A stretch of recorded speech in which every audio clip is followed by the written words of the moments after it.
Hello বন্ধুরা, কেমন আছো তোমরা? আশা করি সবাই ভালো আছো। তো বন্ধুরা, এখন একটা সোশ্যাল মিডিয়াতে ভাইরাল টপিক চলছে। এটা কি জানেন? ওই জুনিয়র সাকিবের লিঙ্গ কেটে দিচ্ছে, ঠিক আছে? তো ওই কেটেছে বুঝলাম ভাই, সবাই তো তার ফাঁসির দাবি করতেছে, তাই না? তো আপনারা কি কখনো দেখছেন বাংলাদেশে এরকম?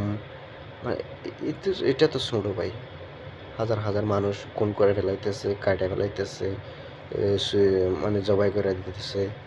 এরকম মানুষকে ফাঁসি দিয়েছে, এরকম বাংলাদেশে দেখছেন? এটা তো ছোটখাটো বিষয় ভাই। এটা দিয়ে কখনো ফাঁসি দিবে আপনাদের কখনো মনে হয়? আপনারা ভাই বাংলাদেশে এত আজও বোকা থাকে গেছেন কেন রে ভাই? হুম? আপনারা বাংলাদেশের মানুষ, বাংলাদেশে এত আজও পর্যন্ত বোকা থেকে গেছেন কেন রে ভাই?